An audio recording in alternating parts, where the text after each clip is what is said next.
A man was bitten in the groin by an off-duty police officer. During a Cinco de Mayo fight. I'm going to put the link to that news article at the bottom of the video in the description. But it makes me wonder one thing. I wonder if the guy who got bitten in the groin, if he was trying to do a ground and pound on that off-duty police officer.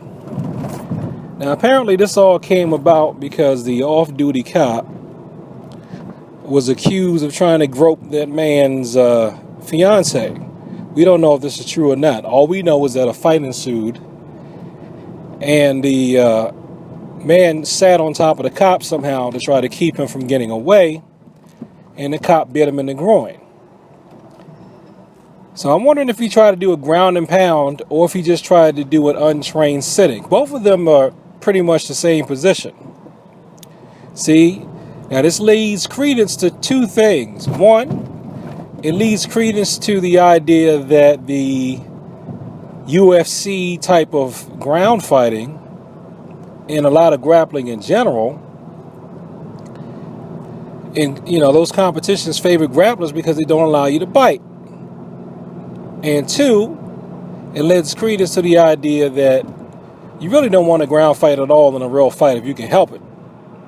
Because you can get in trouble. You can get hurt. Not the other people, but you. Now, you know that I have some ground fighting experience or whatever. But mine is from judo. Now, if he had done a judo pin to hold the cop down, he wouldn't have gotten bitten in the groin. Because none of the judo pins involve you putting your groin in anybody's face. None of them. Not even the one that looks like the north-south pin in Brazilian Jiu-Jitsu. Kame Shio Gatame. You put your chest in the person's face. The middle of your chest is in the person's face and using to hold their body down. Not your groin.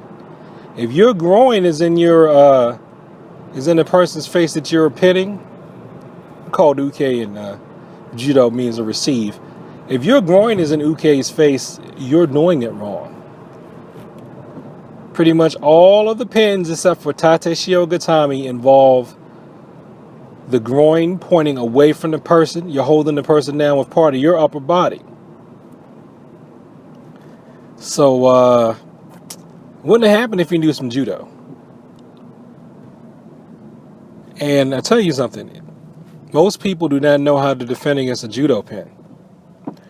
So if you put them in a judo pin, if you put them in the first judo pin you learn, it's called kesagatame, where you pretty much got your side against the person's chest and you're holding them down, they're not going to be able to do anything.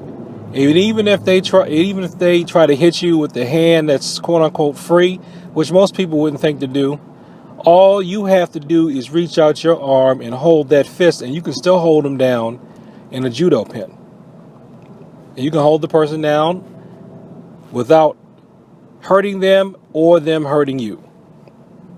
And if you'd like to learn how to do that easily, you can learn that in your first lesson. If you'd like to learn how to do that for a cheap price, and you're in the Prince George's County area in Maryland, go to cecilryu.org, cecilryu.org. Pick out a class and sign up. I teach some judo at all locations.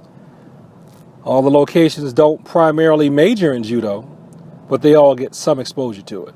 So go ahead and sign up for one of the classes at the rec centers and come and take a class for less than a tank of gas.